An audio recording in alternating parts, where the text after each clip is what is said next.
ये 5वीं वीडियो है द रिपब्लिक की सीरीज़ में, जिसमें हम द रिपब्लिक की जो 10 किताबें हैं उनको हम समराइज़ करेंगे, उनके बारे में बात करेंगे।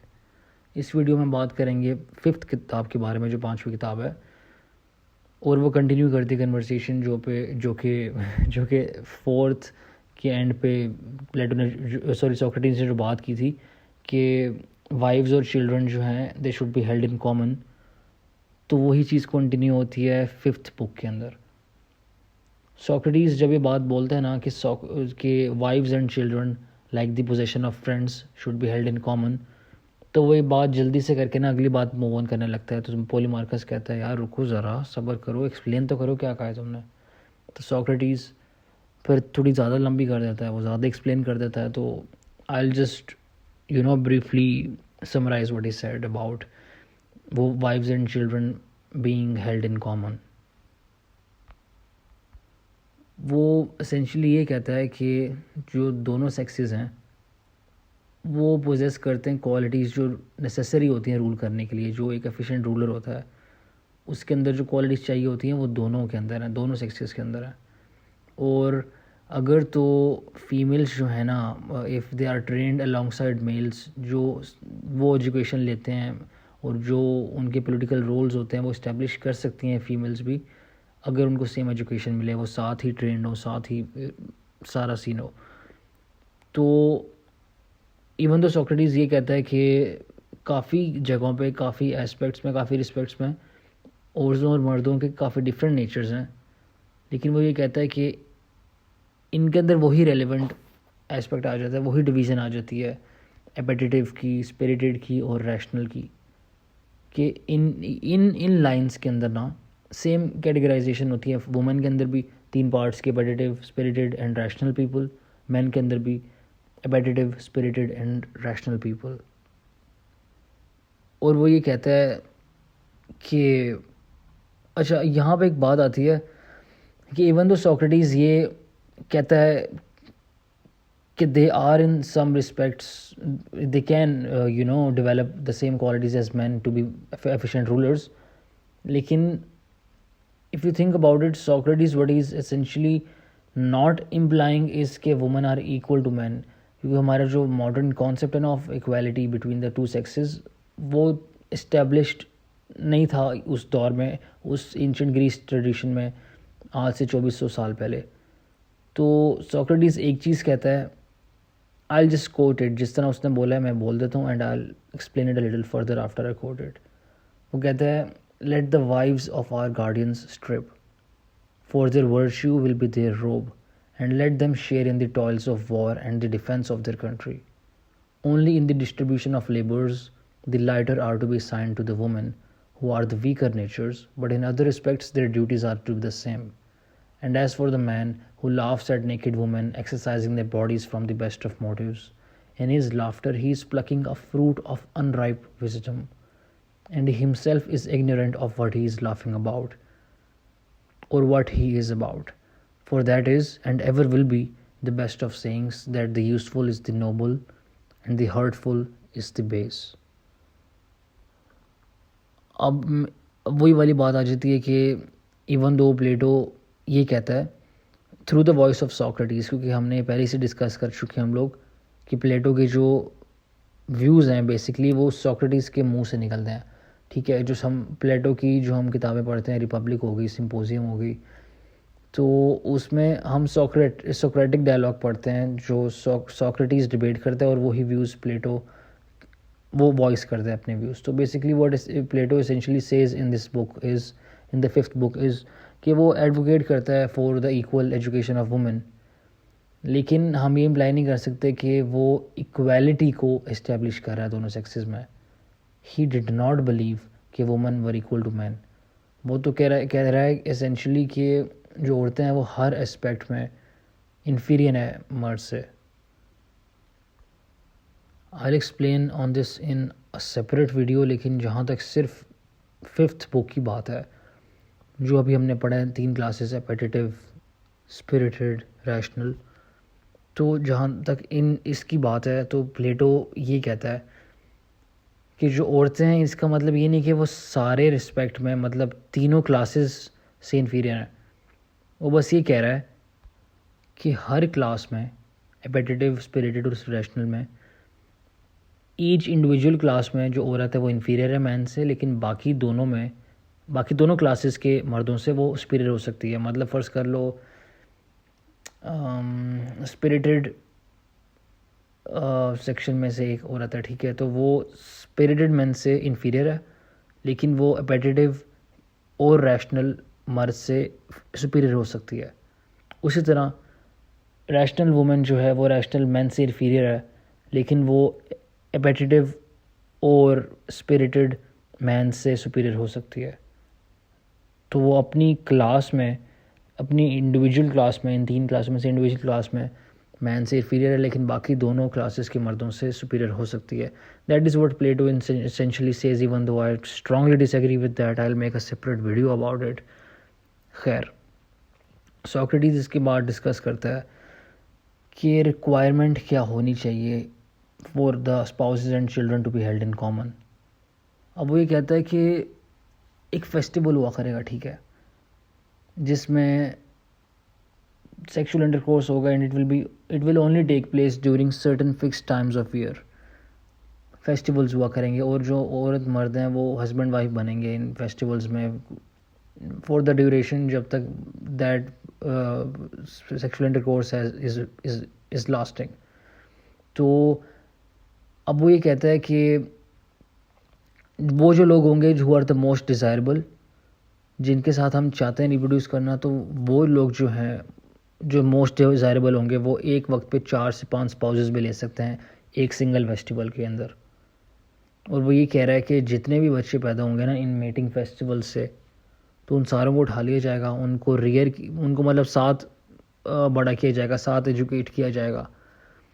और हर बच्चा जो होगा ना, बच्चे को छोड़ो, मतलब किसी को भी नहीं पता होगा कि कौन सा बच्चा जो इस कैंप से गया है उठा के, जिसको लेके गए हैं साथ जिनकी तरबियत करने, किसी को नहीं पता होगा कि ये बच्चा किसका है, बच्चे को खुद नहीं पता होगा। और ये जो स्पेसिफिक टाइम होगा ना जिसमें ये फेस्टिवल होगा, इस टाइम के अलावा थ्रू आउट द ईयर इनको इजाज़त नहीं होगी गार्डियंस को to engage in sexual activities. And if they do engage in sexual activities किसी और वक्त पे, फेस्टिवल्स के अलावा किसी और वक्त में थ्रू इन द ईयर, तो जो उससे बच्चा जो पैदा होगा तो उसको मार दिया जाएगा। That is what he says. अब इंसेस्ट से बचने के लिए वो ये कहता है सॉक्रेटिस के जो गार्डियंस हैं, they must consider every child born between 7 and 10 months after their copulation as their own. और ये जो बच्चे हैं वो इसी ग्रुप, ये जो एडल्ट्स ग्रुप है, इसी को अपने माँ बाप मानेंगे और इन्हीं को अपने बहन भाई कहलाएंगे, और इनके बीच में सेक्सुअल इंटरकोर्स जो है, सेक्सुअल रिलेशंस जो हैं वो फॉरबिडन होंगी। अब सॉक्रेटिस ये कहता है कि ये जो रूल्स हैं प्रोक्रिएशन के, ये एक ही रास्ता है, they are the only way जिससे हम इंश्योर कर सकते हैं एक यूनिफाइड सिटी। क्योंकि जो काफ़ी सिटीज़ जो हैं वो डिवाइडेड है, वहाँ पे जो सिटीजन्स की लॉयल्टी है ना वो डिवाइडेड है। They do not care about the good of the whole, वो अपना सोचते हैं बस। They do not care about the good of the people, about the good of the city. अपने और अपने फैमिली के अलावा नहीं किसी का सोचते।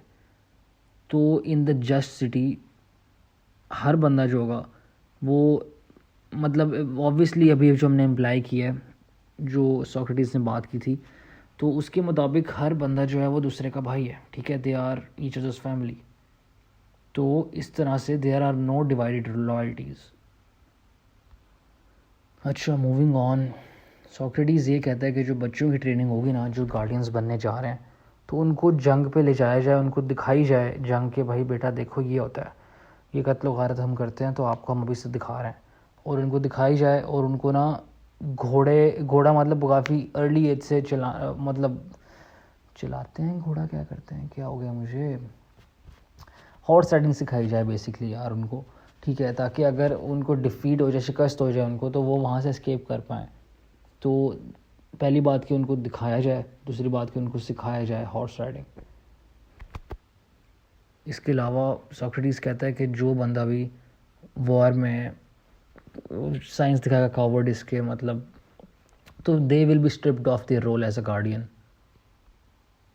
और वो ये डिस्कस करता है कि क्या एक कौन सा मैनर होगा जो बेहतर होगा जिससे हम डील कर सकें उन एनिमीज़ के साथ जिनको हमने शिकस्त दे दिया है।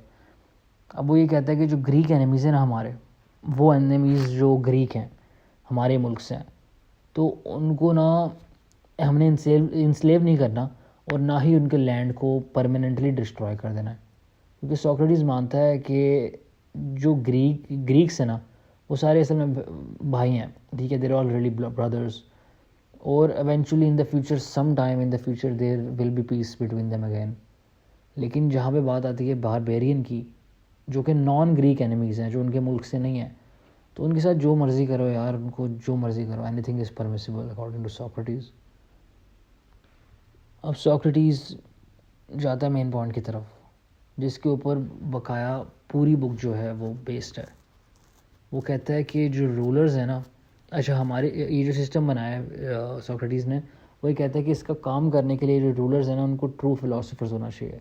अब ट्रू का लफ्ज़ क्यों इस्तेमाल किया, क्योंकि ये भी डिस्टिंग्विश करेगा कि ट्रू फिलोसोफर और आज कल के जो फ़िलासफ़र हैं, जो सोक्रेटिस के ज़माने की बात कर रहा हूँ, तो वहाँ तब जो फ़िलासफ़र्स होते थे, जो अपने आप को जो रूलर होते थे और फिलोसोफर भी खुद को बोलते थे, तो ऑब्वियसली एवरीबडी सॉ के they were not fit to rule. क्योंकि अगर तो वो होते ट्रू फिलोसोफर्स तो they would have ruled better than they were actually ruling at that time. तो वो डिस्टिंग्विश करता है अभी आगे, I will get to that. खैर, यहाँ पे फेमस कॉन्सेप्ट आ जाता है द फिलोसोफर किंग का, जहाँ जो काफ़ी बार सोक्रेटिस इसकी बात करता है। और ये आइडिया जो है ना, यही कॉन्सेप्ट जो है ये आगे वाली बुक्स में भी, मतलब रिपब्लिक की जो बाकी आगे वाली बुक्स हैं आफ्टर द 5th, उसमें ये कि कॉन्सेप्ट डोमिनेट करता है। अब वो सोक्रेटिस ये बताता है कि फ़िलासफ़र से मतलब क्या है। वो कहता है कि ये वो लोग नहीं हैं जो आजकल रूल कर रहे हैं, ठीक है, उनको ये कहता है स्यूडो इंटेलेक्चुअल्स, ठीक है, जो जिनको एक और नाम भी वो देता है, सॉरी स्यूडो इंटेलेक्चुअल्स तो मैंने खुद से कहा है, जो सोक्रेटिस नाम देता है उन लोगों को, वो कहता है उनको जाली फ़िलासफ़र होते हैं, समझ लो ना, उनको कहता है Socrates lovers of sites and sounds. अब ये वो लोग हैं, the lovers of sites and sounds, वो लोग हैं जो क्लेम करते हैं कि उनके पास बड़ी महारत है in the particular subject of beauty. अब सोक्रेटिस ये डिस्टिंग्विश करता है असल फ़िलासफ़र को इन लोगों से जिनको ये lovers of sites and sounds बोलता है, थियरी ऑफ फॉर्म्स के थ्रू। अब प्लेटो जाने ने ये किया है कि उसने ना, if you read the text ना, तो आप वही करेंगे जो मैंने किया। I was reading the text और मैंने कहा अच्छा ये कॉन्सेप्ट मैंने पहले नहीं पढ़ा हुआ, ठीक है, ये थियरी ऑफ फॉर्म्स की बात कर रहा हूँ। क्योंकि प्लेटो एज्यूम करता है बुक 5th के दरमियान में कहीं जाके, या towards the latter part of it, कि जो ऑडियंस है उसको पता होगा कि थियरी ऑफ फॉर्म्स क्या है। लेकिन काफ़ी लोग जो हैं वो, जिस तरह मैंने एक दो ही प्लेटो के काम पढ़े हैं इससे पहले, द सिम्पोजियम पढ़ा था और द अपॉलजी पढ़ी थी मैंने, उसके बाद I came to the Republic which is the most influential and most important book of Plato I believe. तो काफ़ी लोग सीधा जंप इन कर जाते हैं द रिपब्लिक के अंदर, तो उनके पास उनको नहीं पता होता कि द थियरी ऑफ फॉर्म्स क्या है। तो प्लेटो अज्यूम करता है कि उनको पता होगा। तो अगर आपको नहीं पता तो I just give a brief summary of it, even though I plan on making a separate video on it. खैर, द थियरी ऑफ फॉर्म्स, अच्छा फॉर्म्स जो है ना बेसिकली वो eternal, unchanging, constant, universal absolute ideas हैं, जैसे the good, the beautiful, the equal, ये सारे आइडियाज़, ये फॉर्म्स हैं। और फॉर्म्स देखे नहीं जा सकते, लेकिन वो महसूस किए जा सकते हैं दिमाग से। मतलब आपको प्रेजेंस फील होती है कि अच्छा ये एक एंटिटी है, ठीक है। They are responsible for making the things we sense around us into the sorts of things they are. जो भी हम फ़र्ज़ कर लो लाल कलर की चीज़ देखते हैं, it is only red because it participates in the form of the red. अगर हम एक चीज़ प्यारी देखते हैं जो भी बड़ी हमें ब्यूटीफुल लगती है, तो it is only beautiful because it participates in the form of beauty and so on. अब towards the end of the fifth book Socrates मज़ीद इनमें डिस्टिंग्विश करता है जाली फ़िलासफ़र्स और रियल फ़िलासफ़र्स में. जाली फ़िलासफ़र्स मतलब lovers of sites and sounds basically. तो वो ये कहता है कि जो lovers of sites and sounds है ना, वो बड़ा क्लेम करता है कि हमें सब पता है हर तरह की ब्यूटीफुल चीज़ के बारे में. We know everything about beautiful things, but उनके पास ना असल नॉलेज नहीं होता of the form of the beautiful, और ना ही उनको पता होता है कि ऐसी चीज़ को एग्जिस्ट करती है. और क्योंकि ये lovers of sites and sounds जो हैं, ये इनको फॉर्म्स का नॉलेज नहीं होता, ना ही वो इसके साथ कुछ डील करते होते हैं, तो वो सिर्फ उनका उनका जो होता है, उनका नॉलेज जो होता है वो सेंसिबल पर्टिकुलर्स के साथ होता है. मतलब वो चीज़ें जो हम सेंस कर सकते हैं अपने इर्द गिर्द, ठीक है. उनके पास ओपिनियन होते हैं, ओपिनियंस होते हैं जाली फ़िलासफ़र्स के पास, लेकिन नॉलेज नहीं होता. तो सोक्रेटिस ये कहता है कि फ़िलासफ़र्स जो है ना, रियल फ़िलासफ़र्स, सिर्फ उनके पास नॉलेज है. The objects of which are the forms. अब जो ये क्लेम करता है वो ये कहता है, ये जो क्लेम करता है कि सिर्फ फ़िलासफ़र्स के पास नॉलेज है, सोक्रेटिस ना बड़ी एक मेटाफिज़िकल और एपिस्टेमोलॉजिकल पिक्चर पेंट करता है ये समझाने के लिए. और एक बड़ी ब्यूटीफुल डिस्क्रिप्शन है, क्योंकि when I was reading it I marked it and I read it like twice और थ्राइस, क्योंकि ये वो वेरी ब्यूटीफुल डिस्क्रिप्शन 4 या 5 पेज की है of what is in no way and what both is and what is not. तो वो I suggest कि you read the last 5 to 6 pages perhaps of the fifth book in the Republic. तो खैर वो अब मैं कहीं और निकल गया, बट बेसिकली वो ये समझाने के लिए कि only philosophers have true knowledge, only philosophers have knowledge, ठीक है. वही समझाने के लिए ना 3 कैटेगरीज में डिवाइड कर देता है एग्जिस्टेंस को. पहला व्हाट इज़ कम्प्लीटली, दूसरा व्हाट इज़ इन नो वे, और तीसरा what both is and what is not. What is completely knowable. What is in no way is the object of ignorance. What both is and is not is the object of opinion or belief. वो मज़ीद कहता है कि the only things that are completely are the forms, or only the form of the beautiful is completely beautiful, only the form of sweetness is completely sweet, and so on. तो जो knowledge है वो सिर्फ हो सकता है forms के बारे में, ना ही कि सेंसिबल पर्टिकुलर्स जो हम सिर्फ सेंस कर सकते हैं अपने इर्द गिर्द. क्योंकि ये हम इम्प्लाई कर रहे होते हैं, जो जाली फ़िलासफ़र्स हैं वो इम्प्लाई कर रहे होते हैं कि जो सेंसिबल पर्टिकुलर्स हैं वही नॉलेज है, जबकि ऐसा नहीं है. क्योंकि हर चीज़ जो नॉलेज का इंस्टीट्यूट खरीदती है, तो ज़रूरी नहीं है कि वो आप सेंस कर सकें अपने इर्द गिर्द. तो आपके पास फॉर्म्स का नॉलेज होना चाहिए if you believe yourself to be a true philosopher, at least according to Socrates. तो वो ये कहता है कि only philosophers can have knowledge because only they have access to the forms. तो ये basically थी fifth book in the Republic. मैंने थोड़ा बहुत समराइज़ कर दिया. I don't know if you kind of understood it, but I'll make a separate video on the Platonic theory of forms. खैर, this was it for the video. I'll see you in the next, in which जिसमें मैं summarise करूँगा 6ठी book को जो Republic के अंदर है.